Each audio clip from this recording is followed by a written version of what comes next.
श्रीमन्महागणाधिपतये नमः। लक्ष्मीनारायणाभ्यां नमः। उमामहेश्वराभ्यां नमः। वाणीहिरण्यगर्भाभ्यां नमः। शचीपुरन्दराभ्यां नमः। मातापितृचरणकमलेभ्यो नमः। इष्टदेवताभ्यो नमः। कुलदेवताभ्यो नमः। ग्रामदेवताभ्यो नमः। स्थानदेवताभ्यो नमः। वास्तुदेवताभ्यो नमः। सर्वेभ्यो देवेभ्यो नमः। सर्वेभ्यो ब्राह्मणेभ्यो नमः। श्रीगुरुचरणकमलेभ्यो नमः। ओम सिद्धिबुद्धिसहिताय श्रीमन्महागणाधिपतये नमः। भरत जी प्रभु श्री रघुनाथ जी से कह रहे हैं कि महू स्नेह सकोच बस सन्मुख कही न बैन दर्शन तृपित न आजु लगी प्रेम पियासे नैन। मैंने भी प्रेम और संकोचवश कभी सामने मुंह नहीं खोला। अब प्रेम के प्यासे मेरे नेत्र आज तक प्रभु के दर्शन से तृप्त नहीं हुए, परंतु विधाता मेरा दुलार न सह सका कि विधि न सक्यऊ सही मोर दुलारा नीच बीचु जननी मिस पारा। उसने नीच माता के बहाने मेरे और स्वामी के बीच में अंतर डाल दिया। अयहु कहत मोहि आजुन शोभा अपनी समुझ साधु सुचि को भा। यह भी कहना कि विधाता ने माता के बहाने मेरे और स्वामी के बीच में अंतर डाल दिया, यह भी कहना आज मुझे शोभा नहीं देता। क्यों? क्योंकि अपनी समझ से कौन साधु और पवित्र हुआ? भाई जिसको दूसरे साधु और पवित्र माने वही तो साधु और पवित्र होता है। मातु मंदी मय साधु सुचाली उरयस आनत कोटि कुचाली। भाई माता नीच है, अब मैं सदाचारी और साधु हूं। मातु मंदी, माता नीच मंद है और मैं साधु सुचाली, मैं साधु और सदाचारी हूं। उरयस आनत कोटि कुचाली, ऐसा हृदय में लाना ही करोड़ों दुराचारों के समान है कि फरई की कोदव बाली सुसाली मुक्ता प्रसव की संभुक काली। क्या कोदों की बाली कभी उत्तम धान दे सकती है? यानी कोदों की बाली उत्तम धान फल सकती है? और क्या काली घोंघी मोती उत्पन्न कर सकती है? तो भरत जी ने कहा कि महु स्नेह सकोच बस सन्मुख कही न बैन दर्शन तृपित न आजु लगी प्रेम पियासे नैन। भाई प्रेम की उमंग में मन करता था कि कुछ कहूं कुछ पूछूं, पर संकोचवश कभी सिर उठाकर कोई बात भी न की कि नाथ भरत कछु पूछन चाही प्रश्न करत मन सकुचत अहि। आज जब यह अवसर, यानी जब आज तक ऐसा अवसर कभी ना आया कि सम्मुख बात करता, तो फिर आज कैसे करूं?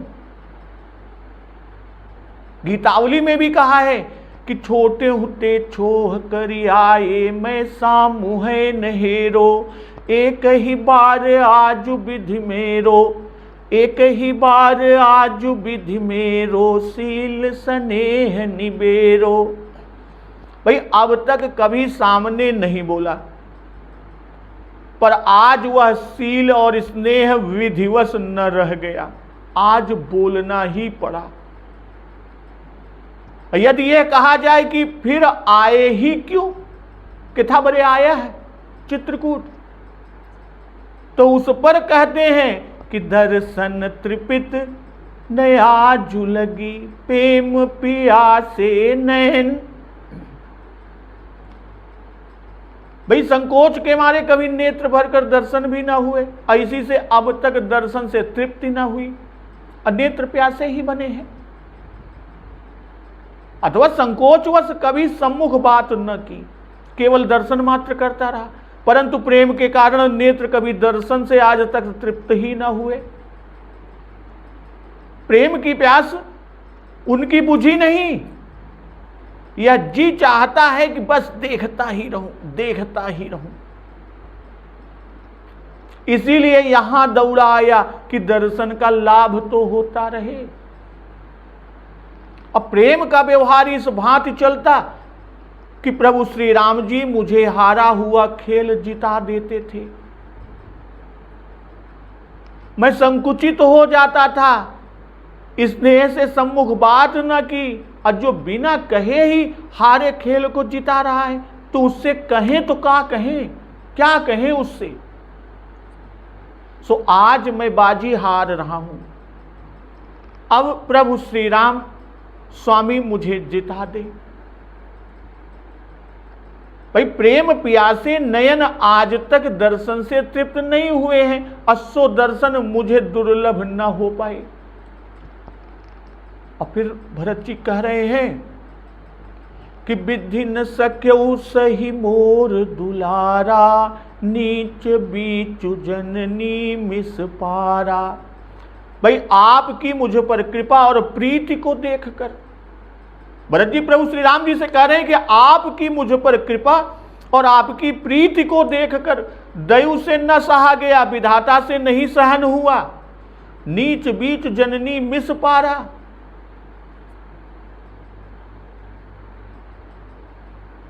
कि हमारे और आपके बीच के संबंध में अंतर कर दिया, दरार डाल दिया, कि बिघन मनावहि देव कुचाली। और फिर ऊंच निवासु नीच कर तूती, तो यह नीचता है हमारे न होने पर मौका पाकर माता जी के बहाने से उस दुलार में भेद डाल दिया।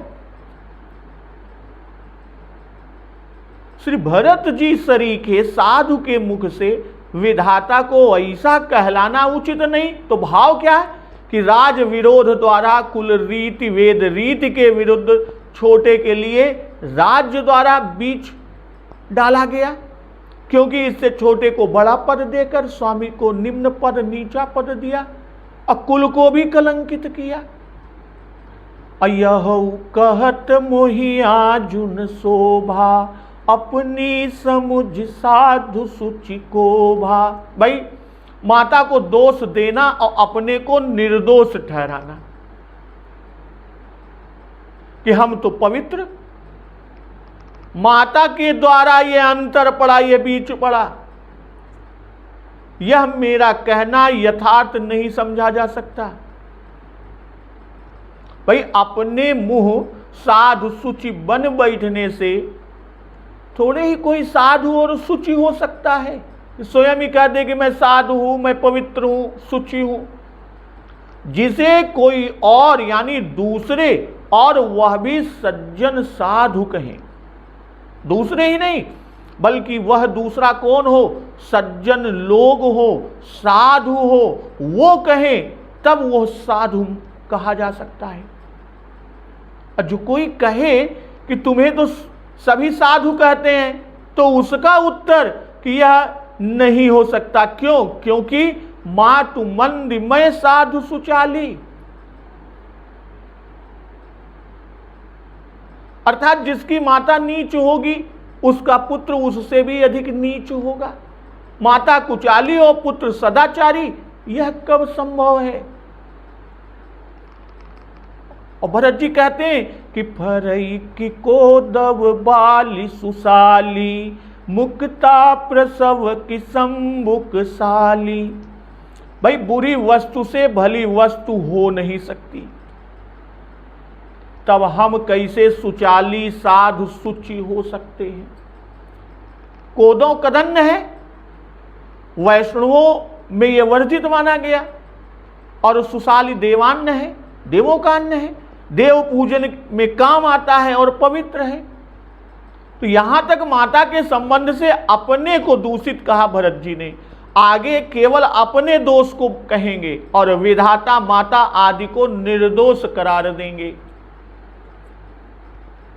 भाई जहां काई या सिवार बहुत होता है वहां पुरानी सीप काली पड़ जाती है। वहां पर क्या होता है, पुरानी सीप काली पड़ जाती है। और यह महाकाली सीप वही रहती है जहां बगुले को सुख होता है। कहने का आशय कि मैं कैकेयी रूपी काली सीपी से उत्पन्न हुआ, कपट की खान हूं और बक रूपी अवगुण का वास स्थान हूं। काला मोती वह है जिसे कागा मोती कहते हैं, और कहते हैं फरई की कोदो। यह दृष्टांत सुचिता के लिए। भाई अपनी समुझ साधु सुचि को भा में साधुता और सुचिता का उल्लेख। इससे यह बता रहे हैं कि कैकेयी असुचि नहीं है, कोदो अपवित्र है, पर बाली पवित्र है। मुक्ता प्रसव की सम्मुख काली में साधुता की उत्पत्ति का सिद्धांत कहा भरत जी ने। भाई मुक्ता की उत्पत्ति मुक्ता सुक्ति से ही होती है, वैसे ही साधु पुरुष साधु माता पिता से ही जन्म ले सकते हैं। इससे यह बताए कि कैकेयी कुटिल कठोर कुबुद्धि अभागी नहीं किंतु साध्वी है। श्री नंगे परमहंस जी महाराज ने कि जब माता कोदो की बाली रूप है तब मैं भी कोदो का फल रूप हूं, क्योंकि कोदो की बाली में धान नहीं फलता।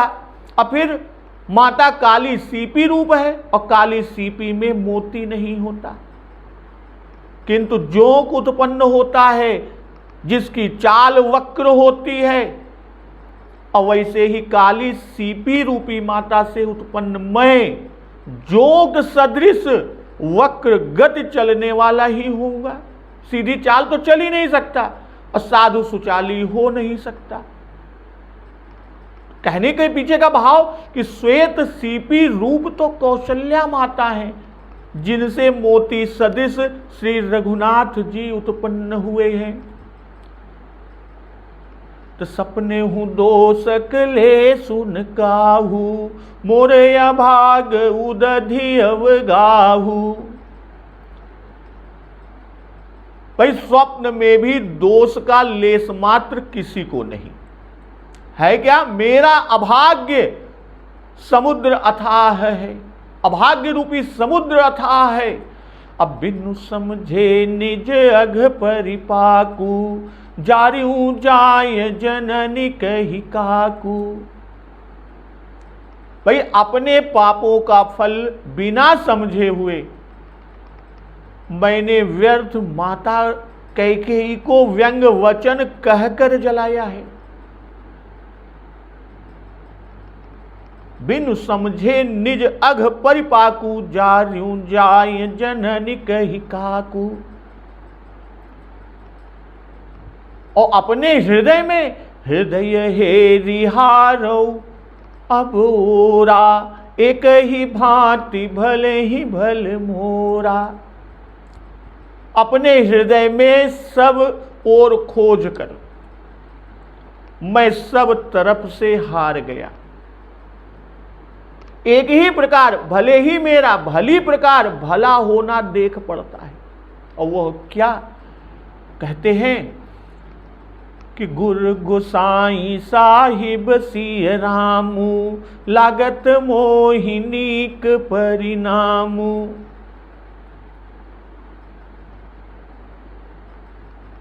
कि गुरु जी गोसाई समर्थ श्रेष्ठ ईश्वर हैं और श्री सीताराम जी स्वामी हैं। तो इससे मुझे परिणाम यानी अंत फल या हमारा अंजाम अच्छा मुझे लगता है। और कहते हैं कि साधु सभा गुर प्रभु निकट, कहूँ सुथल सती भाव, प्रेम प्रपंच की झूठ पुर, जान ही मुनि रघुराऊ। इस साधुओं के समाज में गुरुदेव और प्रभु के समीप उत्तम श्रेष्ठ भूमि चित्रकूट राम तीर्थ में सद्भाव से कहता हूं, यह प्रेम है या कपट और छल झूठ है या सत्य, इसे मुनि श्री वशिष्ठ जी और श्री रघुनाथ श्री राम जी जानते हैं। भरत जी कह रहे हैं कि मोर अभाग उदधि अवगाहु, कि मैं धिग धिग अघ उदधि अभागी, सब उत्पात भयउ जेहि लागी। कुल कलंक कर सृजऊ विधाता, साई दोह मोहि कीन्ह कुमाता। और कहते हैं कि बिनु समुझे निज अघ परिपाकू, अजार्यू जाय जननी कही काकू। भाई माता जी को बुरा भला कहा, तब तक यह न समझा कि यह सब तो माता नहीं बल्कि मेरे कर्मों का फल है। भरत जी कह रहे हैं और उनके भोग का यही समय है। अब समझा तब पछताया कि व्यर्थ ही उनको यानी माता को मैंने ऐसा कहा।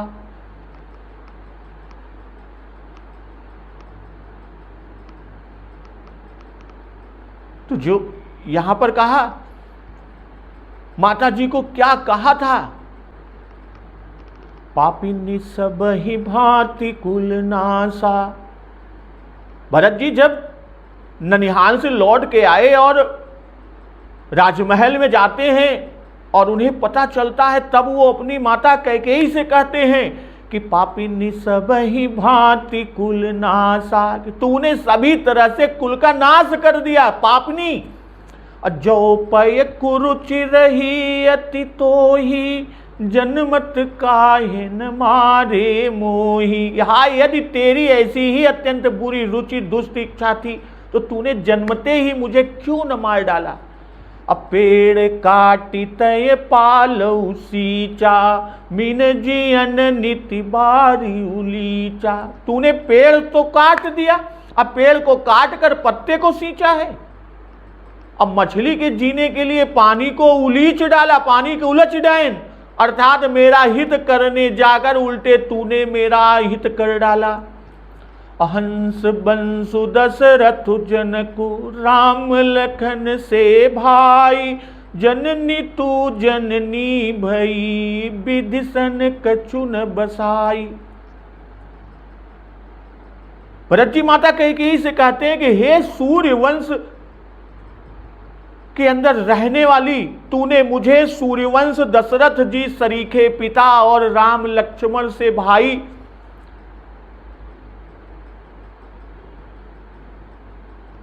पर हे जननी मुझे जन्म देने वाली माता तू हुई, क्या किया जाए विधाता से कुछ भी वश नहीं चलता। कि जब मैं कुमति कुमत जियठयऊ, खंड खंड हुई हृदय न गयऊ, बर मांगत मन भई नहीं पीरा, गरिन जीह मुँह पर ऊन कीरा। भूप प्रतीति तोरि किमि कीन्ही, मरण काल विधिमति हरि लीन्ही। विधिऊन नारी हृदय गति जानी, सकल कपट अघयव गुण खानी। तो इस तरह कहते कहते और कहा कि राम विरोधी हृदय ते, प्रकट कीन विधि मोहि, मोह समान को पात की, बादि कहूं कछु तोहि। तो भरत जी ने जो ये अपनी माता जी के लिए कहा, यहां तक सारे जो वचन कहे वही काकु वचन है। काकु का मतलब है काकु स्त्रियाम विकारो यह शोक मित्यादि भीर ध्वनि, अर्थात शोक भय आदि से जो शब्द का विकार होता है उसको काकु कहते हैं। धिक्कार के वचन, टेढ़े मेढ़े भाव वाले वचन, इनको काकु कहते हैं।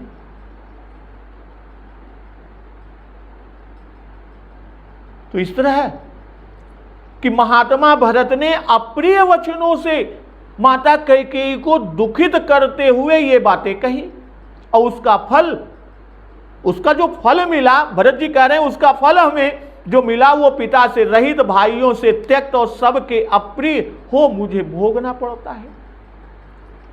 हृदय हे रिहारो सबोरा, एक ही भांति भले ही भल मोरा।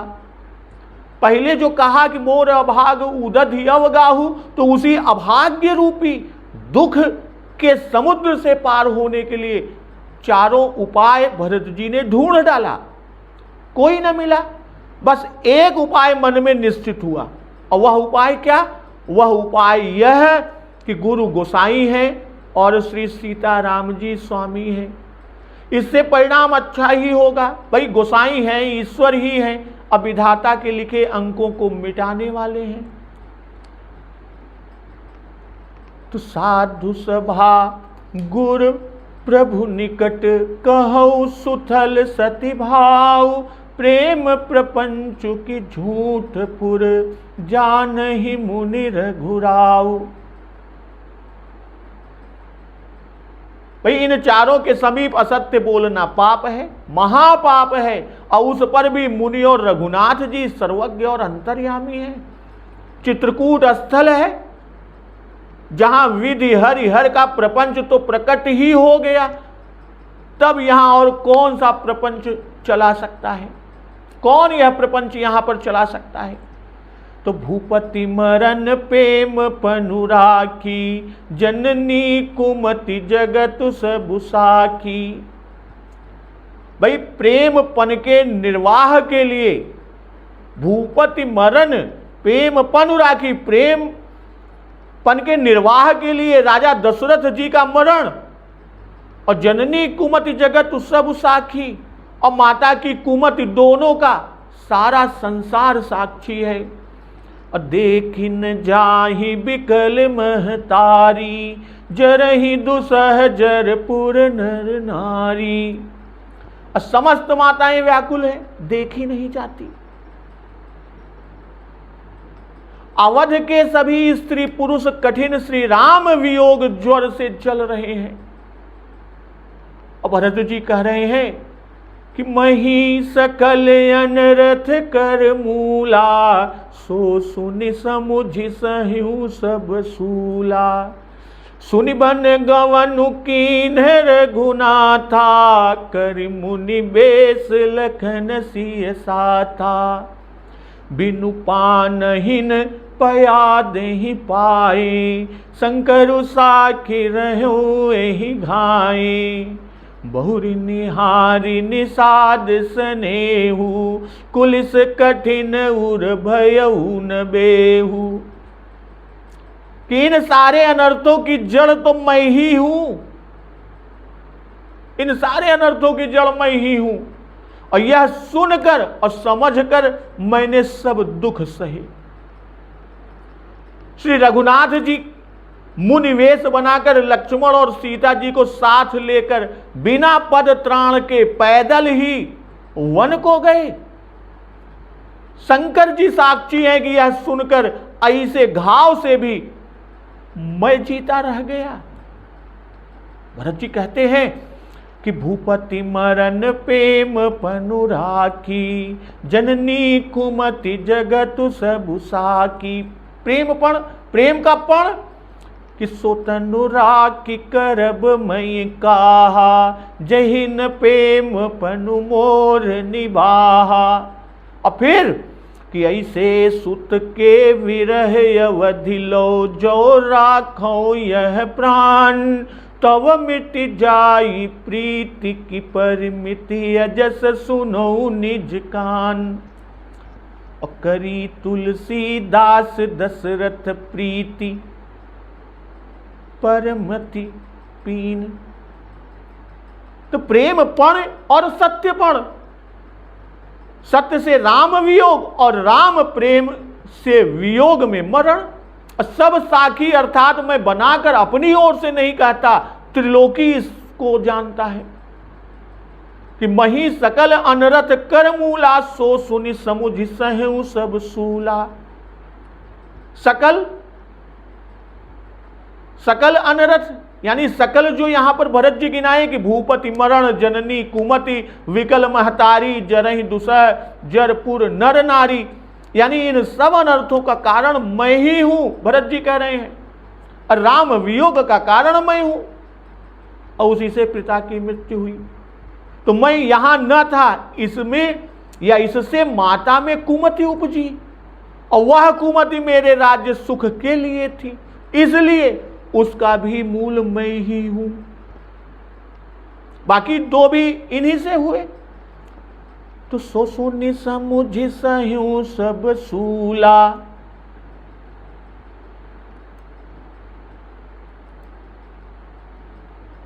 माता से सुना, औरों से भी सुना, और मन में समझा कि हे तू अपन पौ जान जिय, थकित रहे धरि मौन। और जब मन में अपने को ही सबका मूल कारण समझा, तब कहता किससे मैं, किसको दोष देता या दोष देता किसे, कि दुचित कतहु परितोष न लहही, एक एक सन मरम न कहीं। और मैंने सब सूल सहे, अर्थात मन में बड़ी व्यथा है, पर किसी से कह नहीं सकता, बिल्कुल व्यथा से भरा हुआ है, लेकिन केहू से कह ही नहीं सकता। अपनी करनी का फल अपने से भोगे पे कटे। तो यहां चार अनर्थ हुए और उन्हीं से सूल उत्पन्न हुए।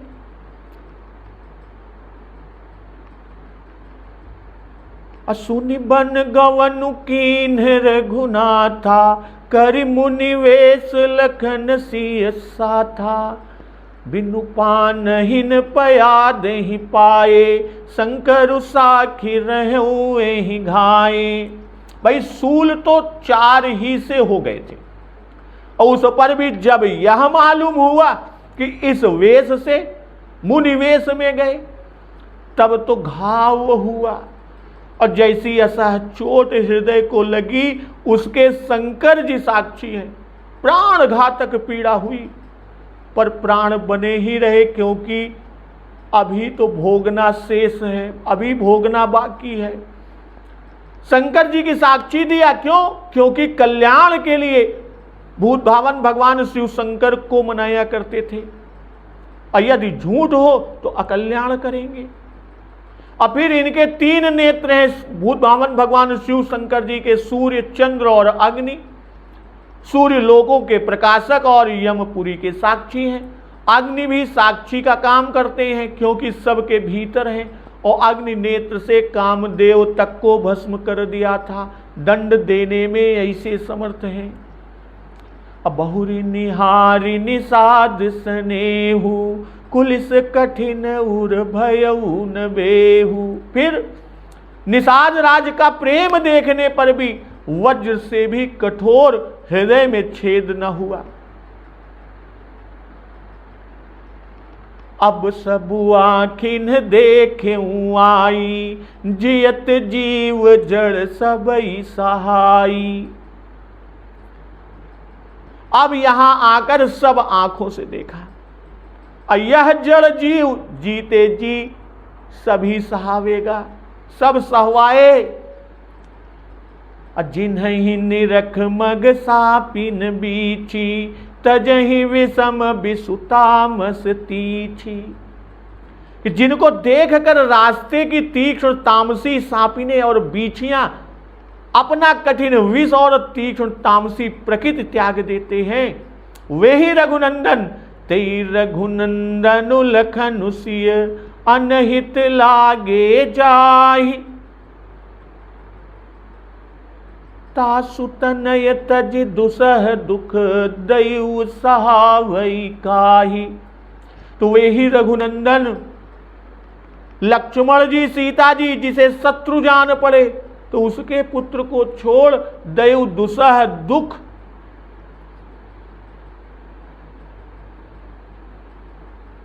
और किसे सहावेगा, उसी से तो लेगा।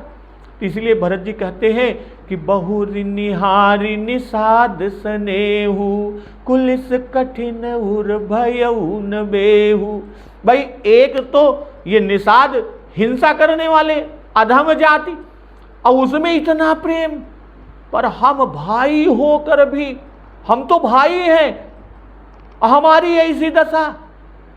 और दूसरे निषाद का ऐसा प्रेम कि आपके लिए प्राण देने को तैयार हो गए थे।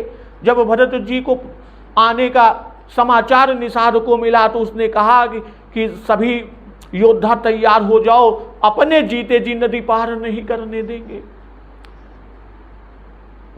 तो ऐसा मालूम पड़ता है कि जब निषाद राज ने सबको इशारा दिया, उन्होंने कहा था कि हम जाते ही मिले, और अगर हुआ सब कुछ ठीक रहे, शत्रुता का भाव न रहे तो हम इशारा करें, तो लागत है कि भरत जी वो इशारा देख चुका रहे कि भरत शत्रु नहीं मित्र है। तभी तो भरत जी ने जान लिया था कि सब लड़ने की तैयारी कर चुके थे, और उसी प्रेम का यहाँ इशारा है भरत जी द्वारा। तो ऐसे जड़ जीवों का श्री राम पर यह प्रेम और उनसे हमारा माता द्वारा विरोध, यह विचार कर व्यथा बढ़ गई। भाई उत्तरोत्तर अधिक व्यथा भरत जी की बढ़ती गई।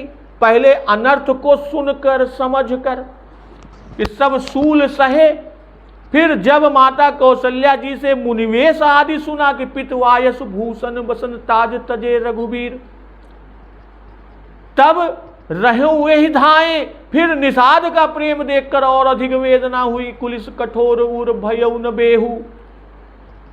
तो अब सब आखिन देखे आई, जियत जीव जड़ सबई सहाई। जब वनवास सुना तभी मृत्यु होनी चाहिए थी। भरत जी कह रहे हैं जैसे ही मैंने वनवास सुना उसी समय मेरी मृत्यु हो जानी चाहिए थी, तब न हुई। अब आंखों देख लिया तो भी प्राण न निकले, शरीर बना ही है, यानी सब सहकर भी जीता हूं। जीते जी यह जीव सब सहा रहा है। अर्थात अब तक सुनते थे कि मरने पर यम यातना आदि सहनी पड़ती है, पर हमें तो जीते जी ही वह सब क्लेश सहने पड़े। अब भी न मरा, इससे जान पड़ता है कि अभी और कुछ भोग बाकी है और सहायक पड़े। ऐसी से जीव को जड़ कहा, चेतन होता तो न सह सकता, शरीर से निकल जाता। कि हम इस लायक ही न थे कि यह क्लेश सह लेते और न आगे सह सकेंगे। गुरुजी ने कहा था कि पुरजन जननी भरत हित होई सो कही उपाऊ। तो उसी बात को भरत जी कहते हैं कि देखिन जाहि बिकल महतारी, जरहि दुसह जरपुर नर नारी।